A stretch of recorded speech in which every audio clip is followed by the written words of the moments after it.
Can't hear you. Okay, we're just gonna swap myself out and use my cell phone. Okay.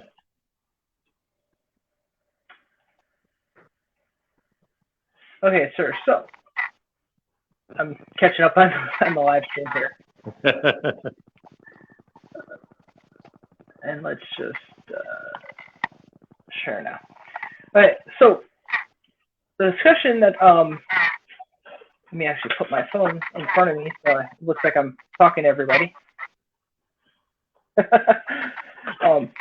So really what I wanted to do, sir, was talk to you about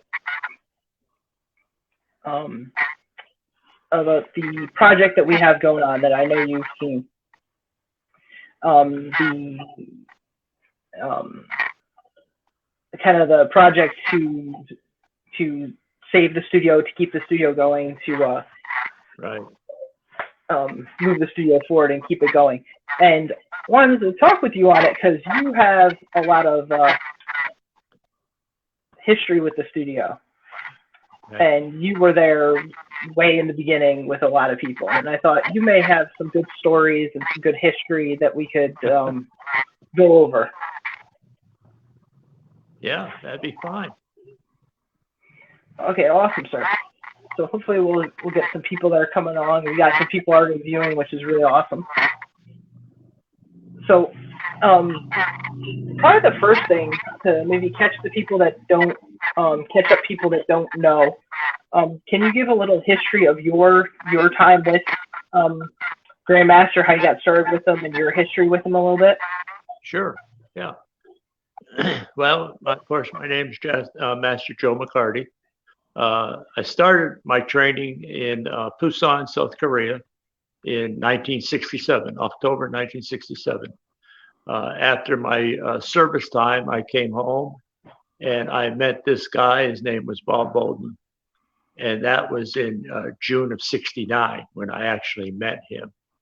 I didn't start classes again until I think September of 69. So I was with him from October of 69 to August of 87. And that's when I moved to Alabama. So I was with the Academy for just a month shy of 19 years.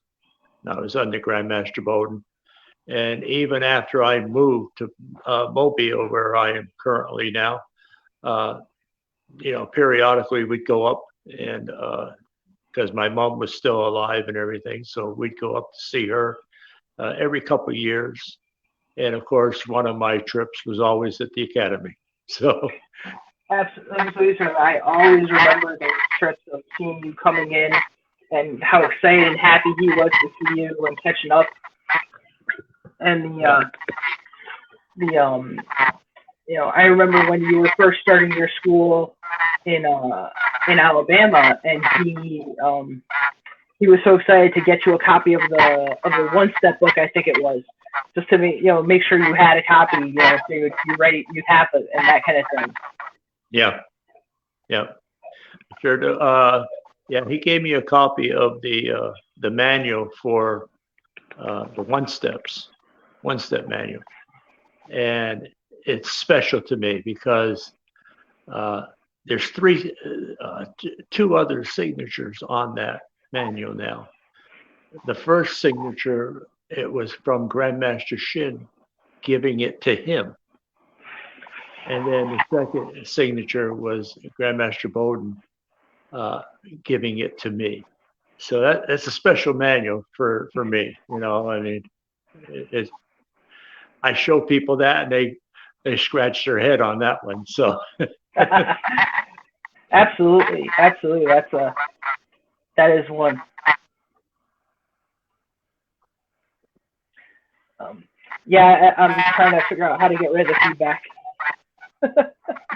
Okay. Oh, yeah. Let me try something here. Okay.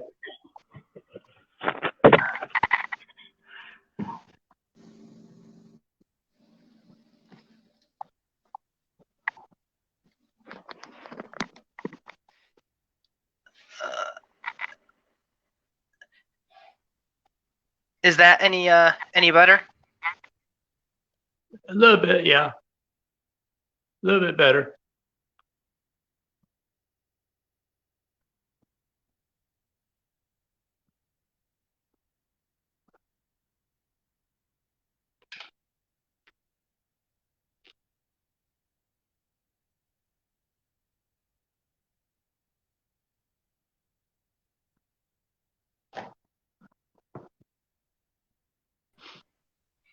Hi, is that any better? Yeah, that's pretty good. Okay, good. Had to switch up what I was using. Oh, okay. Yeah. Okay. Yeah, that sounds like a pretty special manual. And he would do stuff like that where he would just something that he got from like Grandmaster Shin or somebody else, and he would want to give it over to other people. He wanted to share it with people. Yeah. And that was something I think real special about Grandmaster.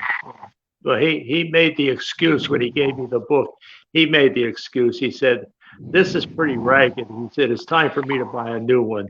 So, so I'm glad he did. Yeah, that's usually a good excuse. Yeah. So you having that longevity with him again, you're the third person on the black picture on the black belt wall, correct, sir? Fourth one. Fourth one. And I believe it was your idea for the black belt wall, right? Yes, it was. That was from a trip that Grandmaster Bowden and myself made, and we went to train with Grandmaster Richard Chun in New York City. Richard Chun, the thing that impressed me the most, I mean, of course, Richard Chun, great man, and good students, and we had a good workout. But the thing that impressed me the most was Richard Chun had his black belt, the pictures of all his black belts on the wall. So that's where I got the idea. And of course, asking Grandmaster Bowden what he thought about it, he thought it was good. I said, "Well, let's get started." And we had to call in three black belts, three of the older black belts that no longer trained, and then I was the fourth one. And then shortly after that, there was 5 more promoted in December of '69. These guys were promoted. That was Mike Aurora, Ron Ruffalo, Dennis Bedard, who else? Ron Crow. I said Ron Crow. Ron Savage. And there was one more, and I can't remember who it was, though. Well, with this project, one of the things that people are talking about and were amazed when some people who got to see the studio the first time saw the black belt wall, and it's something that everyone has asked about. Like, are you maintaining it? Is it going to stay there? Is it something? And that's something we're specifically saying that's staying. That is part of that studio. It's been there forever, right? And it will continue to be. Although we may have to adjust it a little bit because we're starting to get to the bottom of the floor. There's only maybe enough room for like 1 or 2 more rows. So. Well, yeah, I made the mistake, man. I made the mistake of not going with 5x7s. I should have went with 5x7s instead of 8x10s. It would have given you a lot more room. But yes, sir. We didn't think about it. We didn't expect it. I mean, you don't look at the future. Absolutely. But it's funny that's why I had to get up for a second, because you mentioned Richard Chun, and this is something I got when I was at Grandmaster's house, and I was able to get his the karate memorabilia from his house to that Joanne let me kind of take to preserve, and it's a copy of Richard Chun's book. Right. one of his books. But here's the fun part.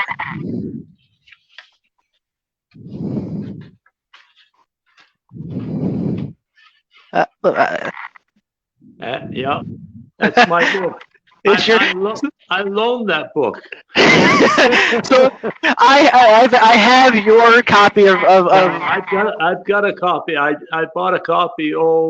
I don't know, 6-7 years ago. So, but he picked up the Cuban forms from Richard Chun, and he was kind of rusty on them because he wanted to. And I loaned him that book because it's got the Cuban forms in that book. So, but he never gave it back to me. That's okay.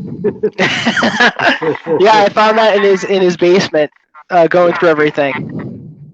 Yeah, he kept a lot of things. He's like I am. I keep everything, and he kept a lot of things. So. Well, that was the one of the amazing things, and at the academy, I've gone through it a couple of times, but there's still so much to go through there. Yeah. But when I was going through things at his house, things pictures that I'm sure you took tons and tons of, and I found we found a picture of him doing the reverse low chop and long stance. Yeah. And there was one from maybe 5-10 years ago of him doing it, and then we found one from either the 60s or 70s, and the two of them, it had to be probably the late 60s because he still had a full head of hair. And it was exactly the same. Like, you could look at it and you could see the stance and the arm position. Everything was exactly the same. It was amazing. Like, I'm gonna share that at some point as like a side by side because I took like a side by side of them. I took a lot of pictures of him. Especially we had a photo shoot one time, and it was outside, and it was in '83 when I was making my calendar. I think I have a copy of the calendar in here with me. Yeah, I took a lot of pictures of him at that time. And of course, probably one of the most famous pictures was him doing that flying side kick. I took that picture. So that same day. Yeah, the flying side kick. There's so many of those pictures. Yeah. As I say, my audio is still good, right? Everyone can still hear me? Yeah, I can hear you. Okay, good. Because I'm just nervous with that now, but yeah, it's all right. So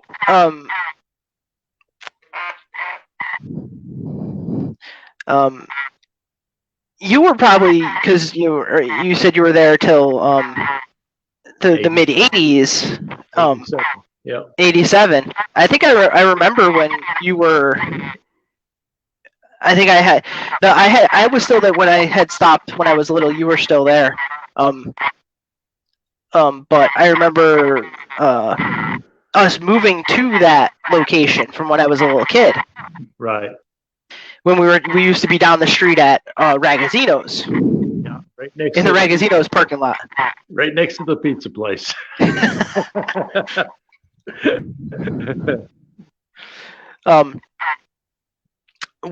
Now, there has to be some stories of how that came up of picking that location, moving to that location, and how did you kind of? I'm sure you helped him, decide where to go and any advice or anything like that. Do you remember anything about the process of acquiring that what has been the permanent home for 30 years, over 30 years?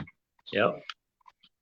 Well, he was he didn't ask much about my opinion when it was time to move. There was in the 19 years that I was there with him, there was 5 moves. I think. Let me think. There was 5 moves, I believe. His original, which I was not involved in because it was before I came, was Tudor Street. Everybody talked about Tudor Street, and I had never been there. But the old people, you could ask Master Mike Porco about Tudor Street, He started at Tudor Street, and then he left, went into the Army, and he took a leave of absence for about 10 years. And then he came back. Yep. Tudor Street. When I started with him, he was on Bank Street, and he was on the 3rd floor, and there was no elevator. You had to climb the stairs. And then he went to downtown. I believe it was East Main Street. It was in back of a theater. It was a nice size place to work out, but it was in back of one of the theaters. I can't remember the name of the theater. All I know is this is going to tell you something. All I know across the street was Louis Pizza. So, but and the parking lot was actually a parking lot they charged. The first time I went to that, they charged me. You know. I didn't know what was going on, you know, and but after that, they recognized our students, and they just let them go in and park close to where our training was. So, and then from there, East Main Street, he went to Woodtick Road. Woodtick Road was probably the smallest studio of all of them. It was probably half the size of the current academy. Oh wow! Oh jeez. Yeah, we get 15 students, and then we had to do everything in place.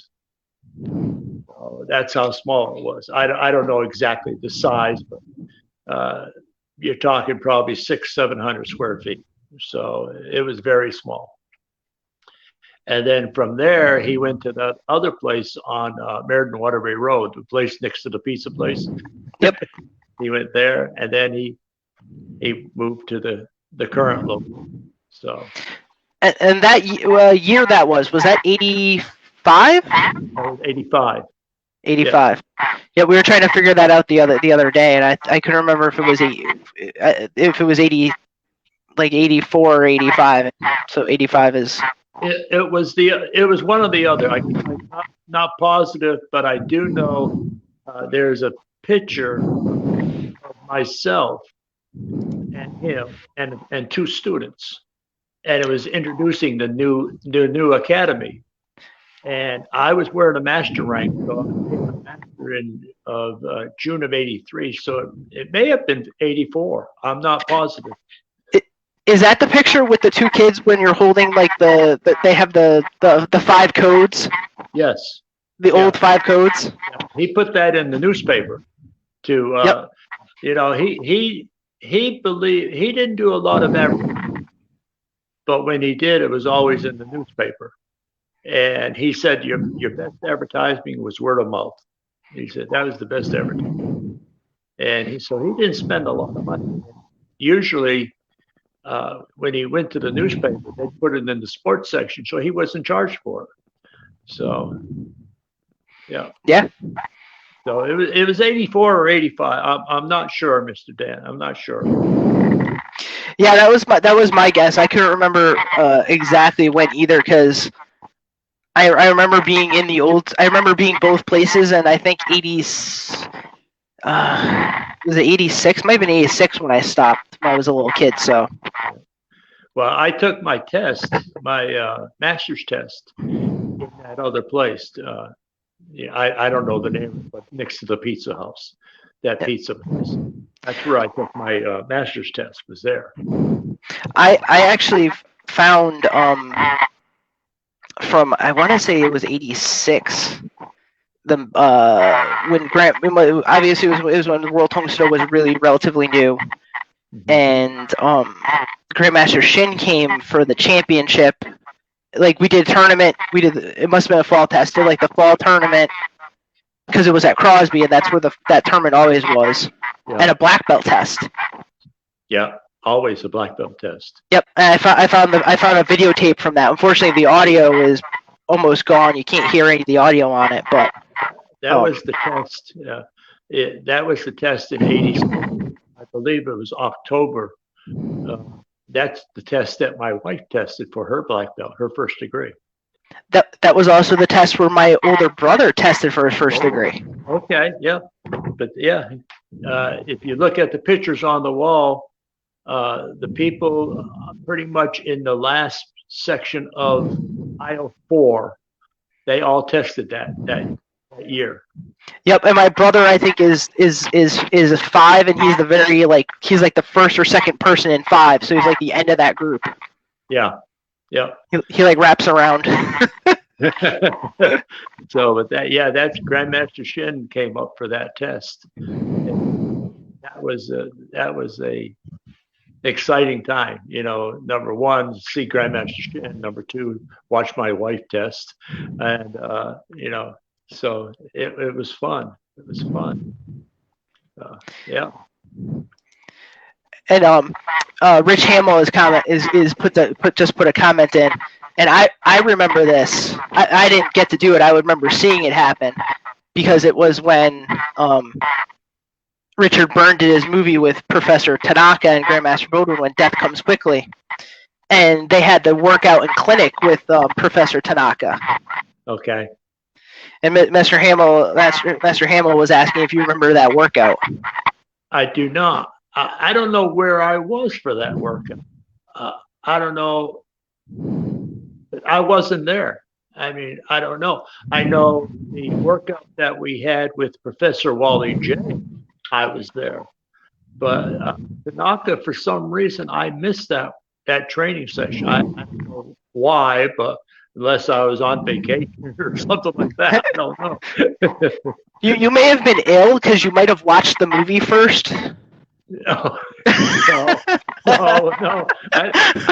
I never saw the movie. I mean, I've heard a lot about it, and I've heard some negative stuff about it. So it put it this way, it didn't make the Hollywood circuit. That's for sure.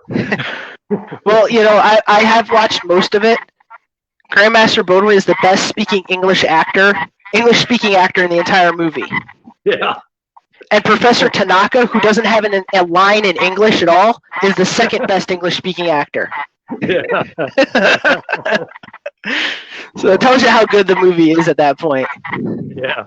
I mean, it was funny about it all, about the whole thing, about Richard Burns coming up with the idea and this and that, and trying to get Grandmaster involved in the movies like Chuck Norris or something, I don't know. Well, it was really funny because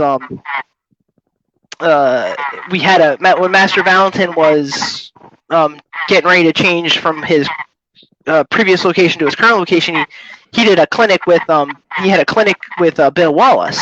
Yeah, we had that too. Yeah. And Bill Wallace was coming into the area, and so there was a couple. He was going to hit like 5 schools or something. So Master Valentin managed to grab one of the nights.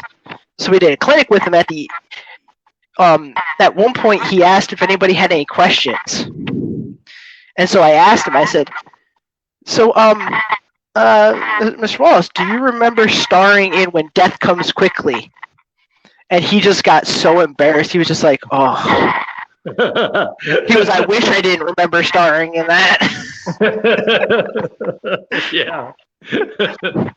So, but the thing I appreciated about Grandmaster Beaudoin, he brought these people in.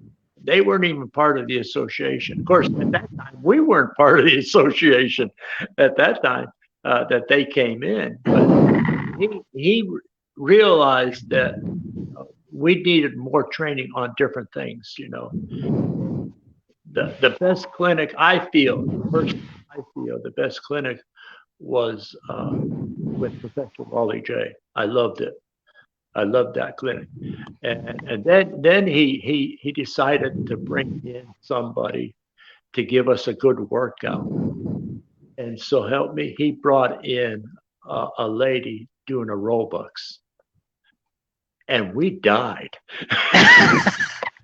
45 minutes, we were dead because it was nonstop aerobics. I mean, It was crazy, but it was enjoyable. I mean, the thing is, everything he brought in, you learned something from it, you know.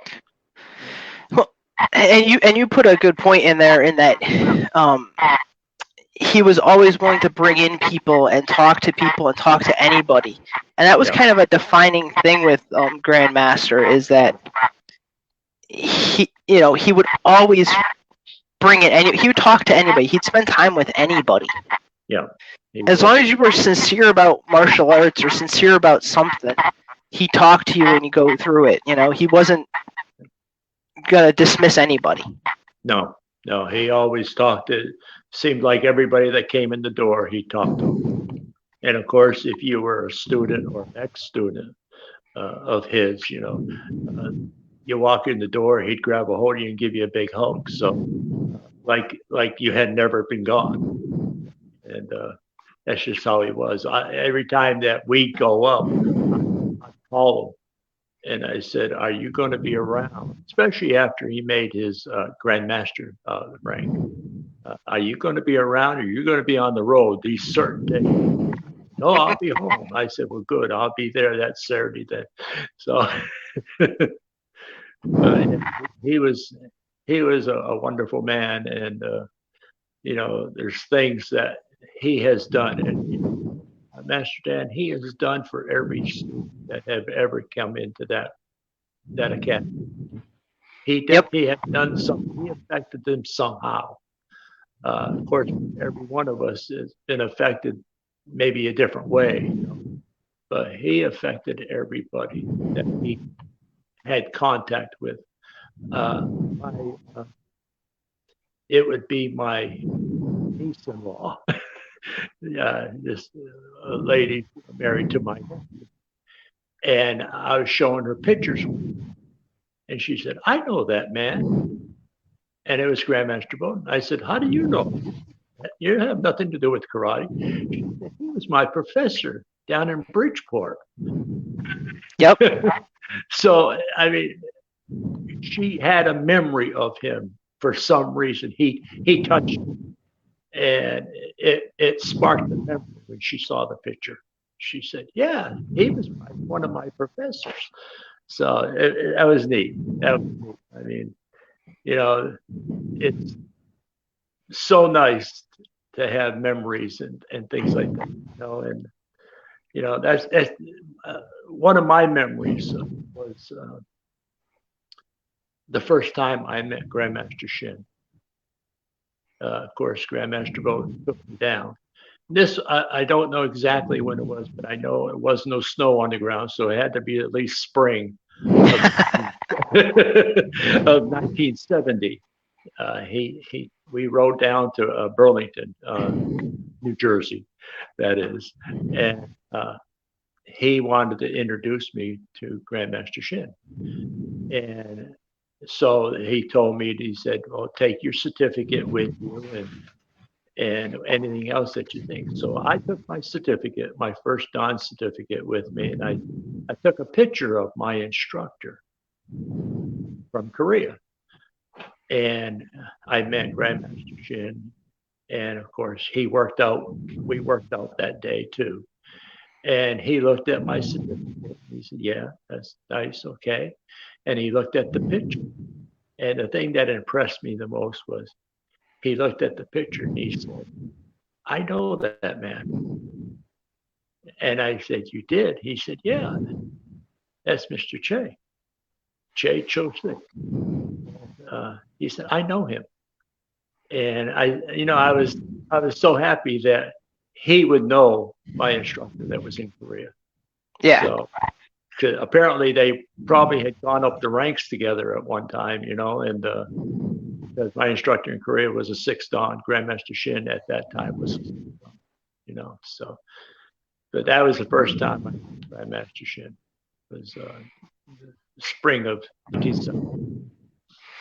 You know, it's interesting you talk about, you know, going down to see Grandmaster Shin in, you know, New Jersey and the time before World Home Snow and that kind of thing. And when I was going through all of the material from Grandmaster's house, which Anthony has now as he's sorting through it, a bunch of it to look at it as well. But I don't think people, necessarily followed or understood where, or have a context of where Grandmaster Beaudoin kind of was, or because he was so humble and he didn't talk about it and he didn't put it out there, of where he kind of was in the history and hierarchy of just Tong Sudo in the United States. Pre World Tong Sudo, back in Mudaquan in those days, that there weren't many people at his rank. There weren't many people that Wang Yi was as close to or trusted that was an American. Yeah. For a while, he was one of the top Americans in Mudaquan in general. Correct? Yes, he was. When we went to the meeting, it was in '75. They were about ready to start the United States Council of the Mudaquan Federation. We went to the meeting down. It was at Kennedy Airport. And, I was gonna say that I think I might actually have the invitation to that Grandmaster Beaudoin got. It was like a fancy letter special invitation kind of thing. Yeah, it was at one of the hotels at the airport. And if you, I don't know if I'm sure you've seen the picture of Grandmaster Beaudoin, Grandmaster Wang Yi, and a bunch of black belts. Well, those were all the black belts that were there and worked out. And I was there, but I was not in the picture. And I'm going to tell you why. I want people to get credit and not me. Master Jeff Haney was also there. And we had a first Dan. His name was Yvon Dassero from Meriden. I met him. He came by. I believe I had met him at one point. Yeah, I think he came by at some point. Yeah, he was good. He was very good, very good student. And I came down with a migraine just before the training session. I was at the meeting. We had lunch. I was about ready to go to the training session, and I came down with a migraine. And Yvon Dassero and Jeff Haney hopped in my car and took me home. So we didn't make the picture. The three of us didn't. We did not make that picture, but we should have. I want to give Jeff, Master Haney, and Yvon credit for that. They did a great job getting me home because I just couldn't do anything. With a migraine, I just couldn't do it. Yeah. So. But yeah, Grandmaster Beaudoin, he kept quiet. He was very humble. He was, well, I know, for example, he was the highest rank in Mudaquan in New England area. I know that. When we first got into the different federation and then the association, if you look at the manual from the association, see who started, look at the very top section of that page and the master section. And there was just a handful of masters that were American. All the rest were Korean. Yep. So, and then in 80s, that was in 82. Then in 86, I felt honored. And of course, Master Savage felt honored that we were part of that. We were part of that, the American Masters, and so it was great. It was a good honor. But like I was saying, Grandmaster Beaudoin kept quiet quite often, especially about himself. And I was there. And he never told me that he was going to go test for his 4th degree. I would have gone, but he never told me. And he comes back home, and the next thing I know, he's wearing a master's rank. Where'd that come from? I went and tested with Grandmaster Shin, and all of his ranks, he never told me. But we were there. I was at the academy in 2009, and he took me into the office, and he said, "You coming to the world tournament?" I said, "No." I said, "I'm not a member at that time. I wasn't a member." I had when I moved to Mobile, my membership expired, and I never renewed it. I didn't get involved. I got more involved in the ministry and things. But in 2009, I was at the academy, and he said, "Well, I'd like to have you come if you can." I said, "Why?" He said, "Well, kind of jokingly and kind of, stand backish." He didn't really want to tell me, but he said, "I'm being promoted to Grand." I said, "Well, you get the ticket, I'll be there." So, and of course I was with my wife. It seemed like every time we'd go to the world tournament, and we were planning it this year. And of course, things happened. We were planning it this year. Go to the world tournament, you're halfway to Connecticut, so we'd go the rest of the way to Connecticut to see family. Yeah. This year it was all shot. So. Yeah, that's very true, unfortunately. And that kind of, as you said, this year being shot and plans falling through. Kind of brings us back to where we are right now, and that's Anthony and myself and my wife Lauren and Danny and Lynn and George and all the other black belts that we have supporting us. Yeah. We're really, we really are focused on this goal of continuing the studio and continuing kind of that legacy that he's built up, and because just in its current location, and we kind of established, right here that it's been at least 35 years, and it's another, 20 before that, so it's almost 55 years the studio has been in place. Something we were hoping to, we're hoping to start again are the tournaments. I know you were at all the tournaments he used to run back, back in the day, the scholarship tournament and the Karate Kids Olympics.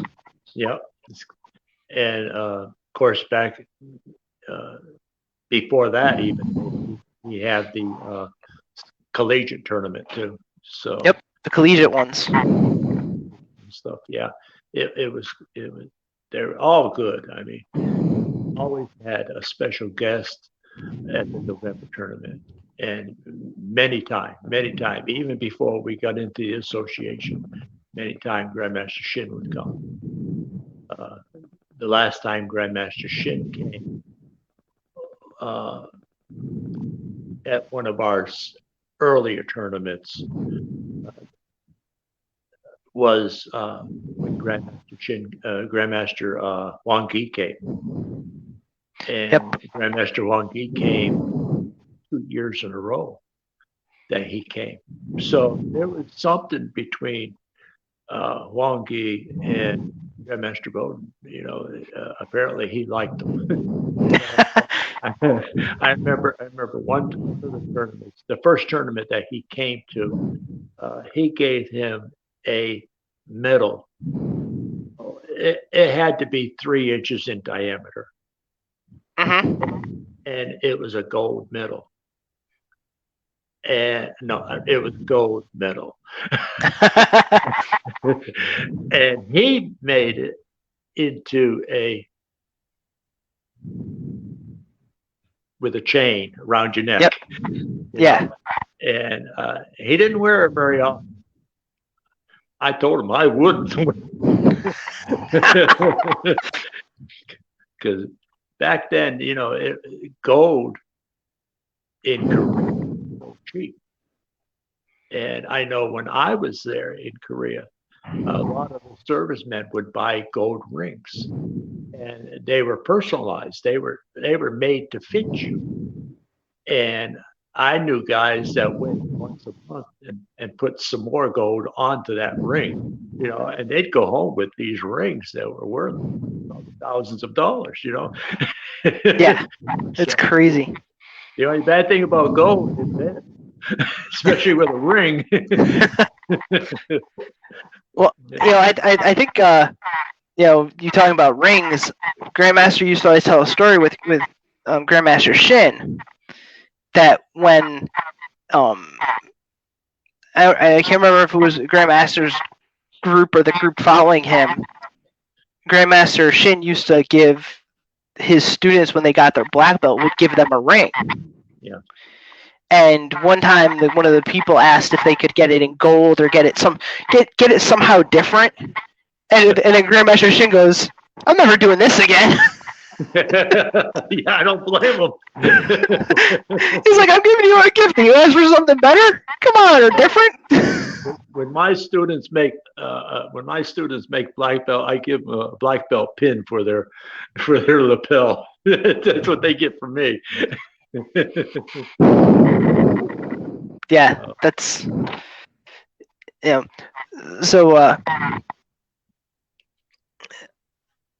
now Master Valentin, actually, I spoke to him today on a regional something about in the region, and he says, "You're talking to Master McCarty tonight, right?" I said, "Yes, sir." He goes, "Well, make sure you talk about that. He's of all Grandmaster students, he's the lowest. He's got the lowest Dan number. He's the highest rank. I might have a higher belt, but he's got the lower Dan number. He's been with him longer than anybody." Well, I don't know for sure, but I know with the academy, yeah, I have the lowest Dan number other than Grandmaster Beaudoin. My Dan number is 14465. As far as I know, and I may be mistaken, but I know two others in the association that's lower than me that are active. Put it this way. I'm sure there's many, but these two are active. And that was Chambers, Moses Chambers. Yep. And oh my goodness, I know him. I can see him even out in California. Master Stein? Stein, yes, Master Stein. His number's like 100 lower than mine or something. And Chambers is like 300 or 400 lower. So yeah, we're the three oldest number wise, put it that way. Well, it's funny, and your humility with that is amazing. And one of the years at the Masters Clinic, we were at the Masters Clinic, and you're wearing you kind of similar to I do. You don't wear the belt with all the numbers and the stuff on it. You can't usually wear just a plain belt.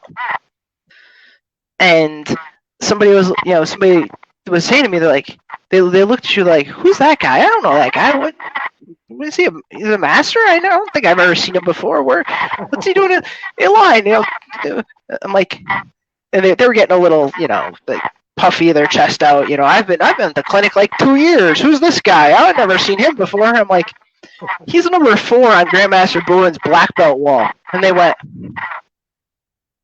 "Okay," and just walked away. To stop the conversation, because you and I were interacting and talking back and forth. They're like, "Dan, who is that guy? I've never seen him before. What is his Dan number?" I'm like, "Yeah, I don't know if you know or not, but there was a period of time when Grandmaster Beaudoin. This was before Master Valentin. Okay." He was probably a white belt at the time, so I don't know. But Grandmaster Beaudoin took over the Meriden School. Yes. And we were called American Academy of Karate. And that's when he changed the name on the match from Waterbury to Connecticut, because he had two, maybe three schools. And he made a deal with me. I don't know what the deal was, but he made the deal with me. He said, of course, I was living in Southington, which is not that far from Meriden, you know. And he said, could you go to Meriden once a week and teach? I said, sure. And he taught once a week. We had 2 classes a week at that time. And he would teach one class. I would teach one class. And we did that for, honestly, I'm not sure. I know I made my 2nd degree. I made my 3rd degree. And I was still teaching Meriden. So I'm guessing probably 4 or 5 years that he did Meriden. And then he turned it over to somebody else. So, and now, of course, Master Farrelly has it, you know, and several moves later, where he's at now. So, Yeah. he's kept it going, you know. But yeah, we were part of that for a while. See, it was Rich Hamill. And he turned it over to Grandmaster Beaudoin for some reason. I don't know why, but he turned it over to Grandmaster Beaudoin. And then I think after you guys were running it, was I want to say Richard King and Mark Sattler, right? Yes. Mark Sattler, he was probably ranking student, because Richard King, Mark Sattler made his black belt before Richard King. Matter of fact, Mark Sattler tested the same day I tested, but he tested some done, and I tested myself. So, and of course, Master Savage also tested that same day. There was 3 of us that tested. Mark Sattler, and he made his gold. Yeah. Well, you know, it's funny you bring up Master Savage, and that's somebody suggested doing, and I'm going to try to arrange it for sometime in January if you'd be interested of maybe getting you and Master Savage, maybe Master Jenkins, and a few of you guys together on a group like this, and have a nice conversation just about some of the history and your guys' stories from the academy. Maybe Master Hamill. Yeah, I've got a picture of Master Jenkins, and I found him on Facebook, and I said, Wesley Jenkins, who's Jenkins? And because I didn't know his name was Wesley. And of course, when he became an adult, his name was Carl. We called him by Carl. When he was a kid, we called him Chipper. He's probably going to get mad at me now. That's okay. He lives in Maryland. I live in Alabama, so I don't worry about it. But I have a picture of Mike Aurora, and I think it was 8 red belts. And behind the red belts was this little kid sticking his head up, and he was a green belt.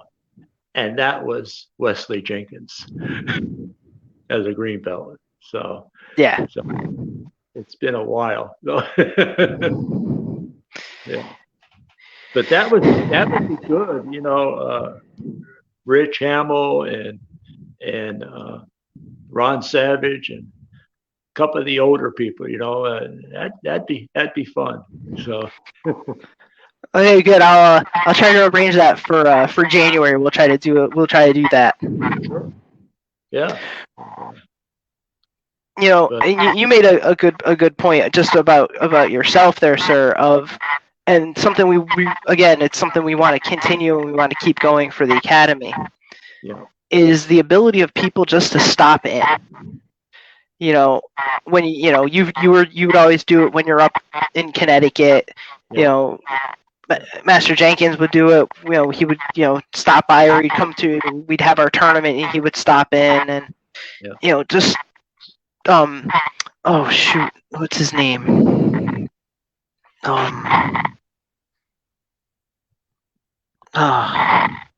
I can't believe I'm forgetting it. he's another Anthony would remember the Anthony Bracco would remember the name because I had to explain who it was to him. One of Grandmaster Bowen's he's an old student, but he's actually still he several years ago he got in contact with Grandmaster Beaudoin, and he wanted to continue, wanted to keep his black belt membership going.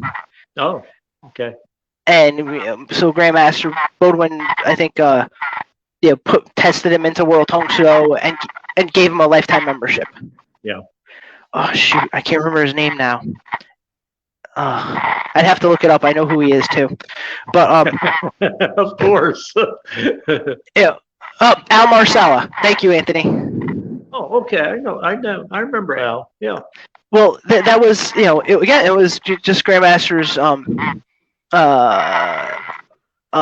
personality, and the things he kind of did was he would, like I said, Al Marcella contacted him through the academy, talked to him, and was like, "Oh, I want to just keep my black belt membership active, and I want to sometimes come by or see stop in and see things." So Grandmaster reactivated his black belt and got him a lifetime membership. The thing about Grandmaster Bowen, it didn't matter if you were part of the association, because there was years there that I was in the association, but I'd come home and he'd always let me train.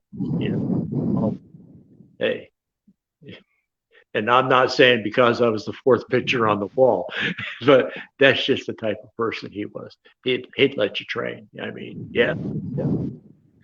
So Ron Savage started his own school when he up in Storrs, Connecticut, when he went to University of Connecticut. Mm-hmm. And then after he graduated, he had a school in Hartford. But Ron would come probably twice a month on a Saturday. Ron was always there on a Saturday. So he would still be training, even though he was in the studio, he'd still come train. So yeah, we had a lot. And of course, Mike Porco came back. Mike, when he came back as a red belt. And then he tested for his first degree, and then he started school out in Newtown. So yeah, it was pretty amazing like that, and that's, like I said, that's really something we kind of have as a charter, for lack of a better word, is to keep that family atmosphere going. I know when we were doing the announcement of this project, there was a bunch of people who I had trained with, when I was a first degree and second degree, who have since, when I was a stupid teenager, and they were all stupid teenagers too, so I don't feel bad saying that, but we all, some of them moved away, some of them are, and none of them have kept training, but all of them saw it and they're like, "Oh my God, I want to keep, this makes me want to come back. This makes me want to get my kids involved." And it's just that atmosphere, and that because they remember him, and we want to keep that going, and that's, I think, our biggest challenge and drive is to keep that. When I heard that you and Anthony considering this and starting it, oh, good.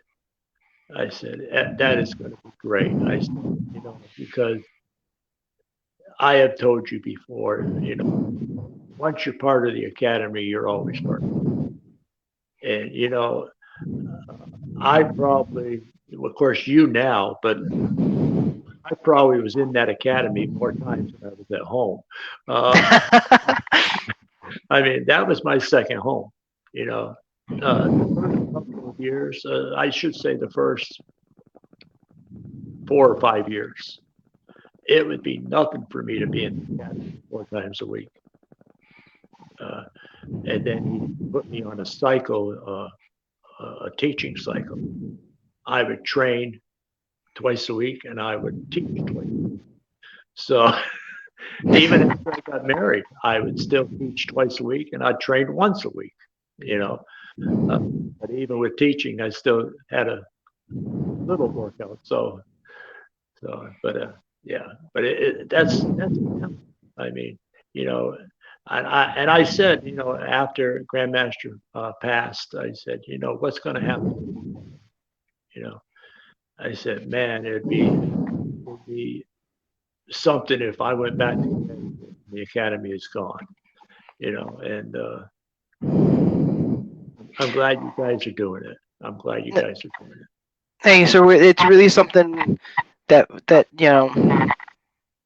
It is as you said, it is such a part of all of our lives, and we want that ability of you to come back and see it, and we want the people, these people that I talked about that I trained with when I was a teenager, them to come back. And you know, we have some students now who have that, you know, who are the kids who are there 4 or 5 days a week. We want, you know, Master Valentin always says it, you know, we're always training that next generation. Right. And, you know, Anthony and myself, you know, have, you know, I think we talk to each other more than we talk to almost anybody else at this point. You know, as we're trying to plan this whole thing out and figure out what we're going to do. Yeah. And both of us have really said we're not doing this for us. We're doing this for hopefully the next generation that we can pass this off to and keep this going with.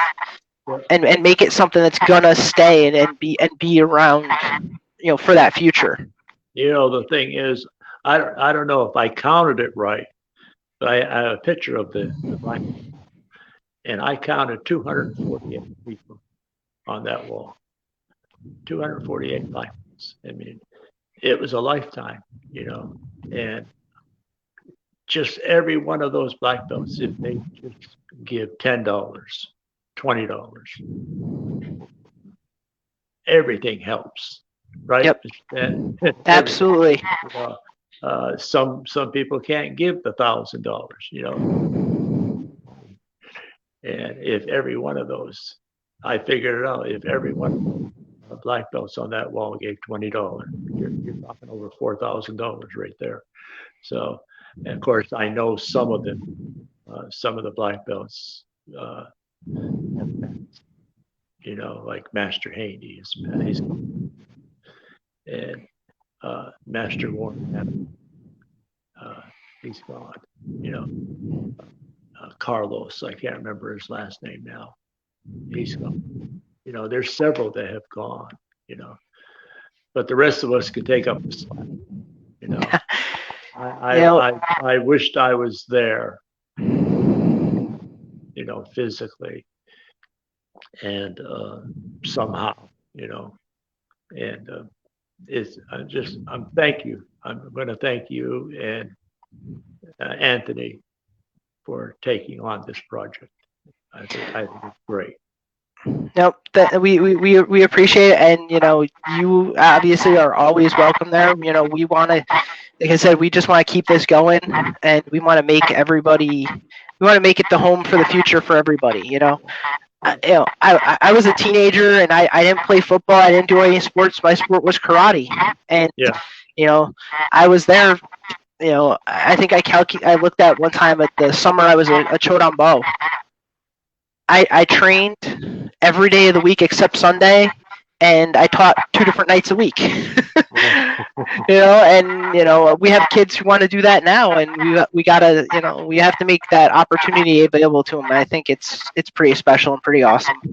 Exactly, and keep it open. You know, where I know at the academy, the one that we had on East Main Street, you know, on Saturdays, I'd be there all day. We'd teach a 2-hour class. We'd go get at lunch, and then we'd come back and have some more fun. So, you know, we'd spar or this or that, you know, have something. But it was nothing for me to be there 5-6 hours on a Saturday. So, of course, before I was married. Well, when I was a teenager, we would do, there was days where I would do class at, at noon, noon to 1 o'clock class we'd have. I'd go get some lunch. I'd come back, and we'd have demo practice for 4 hours for whatever we were doing. Now, I'm going to give my wife credit now, okay? She never stopped me from coming.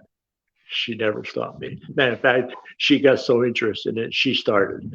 And then she made her black belt, Her black belt, I looked at her black belt number, it was 25,550. So her black belt, that was back in 86. So she never stopped me from doing anything like that. She knew I loved it, and she supported that. That helped. It's funny you say that. Like last week, Lauren said to me, she's like, it was a Friday night. She's like, we need to go train. Let's go train with Master Valentin. Come on, let's go. We're going to class. We're going to take Master Valentin's black belt class. Yeah. That's it. Yeah. I tell my black belts, you need to train. You need to train and do what I tell you to do. Don't get confused. Keep the practice and keep the techniques correct. I see so many different versions of different things, and that's not how I was taught. That's not what where they get that from, So, yeah. But every time I do a clinic, I tell them, especially the black belt clinic, I tell the black belts, say, look, this is how I was taught, and this is how I'm going to teach today. But when you go back to your studios, you do what your master tells you to say. He's your master. You do what he wants you to do. But this is your mind today. So, yeah. I mean, it's been an experience. Truthfully, and I never thought I would stay in it this long. I really didn't. My goal was that was my goal, and I think it was because I was contacted by the right person. My goal, first degree, I made my first degree in Korea. But then I hit the right person, and I just fell in love with the guy. He'd do anything for you. Yes, sir. So I've kept going. When he passed, I honestly thought I was going to retire. And I said, because I told him one time, I said, when you hang your belt up, I'll hang my belt up. And I got to thinking, I said, he wouldn't want me to. He wouldn't want me to retire just because of him anymore. He'd want me to keep going on, keep sharing, keep teaching, keep trying to do the best. So, but yeah. Yes, sir. I think that's exactly what it is, and I think that's in the background with us of he would want all of us to keep going and keep training for everybody. So that's our goal, and I really want to thank you for doing this, sir. Like I said, I'll try to arrange that for next month. Okay. A little we'll set something up and see if we can get Master Savage and maybe Master Jenkins and Master Hamill and get a bunch of people together and get some old stories going. I'm sure people would love to hear some of that discussion. Yeah. That'd be fun. But thank you again for doing this, sir, and for helping us out with this project. We really appreciate it. You're welcome. Anything I can do, as long as I'm able to do it, I'd like to help in any way. Yeah. Well, I think, sir, when the academy's back open and everyone can travel again and the world's back in a normal place, you're just gonna have to come up and do part of a class at the academy. Sure, I'd love to. All right. So that's a deal then, sir. Great. Thank you so much. You're welcome, Dan. Thanks for having me, buddy. My pleasure, sir. We'll talk to you soon. I'm going to end this right now. Thank you guys, everybody that was on Facebook. We really appreciate you guys being here. Don't forget, you guys can go to the link on the Academy's page to support this project and really keep the Grandmaster Bones legacy going. Thank you again, everybody. Hope everybody has a great night. Okay. Night, everybody.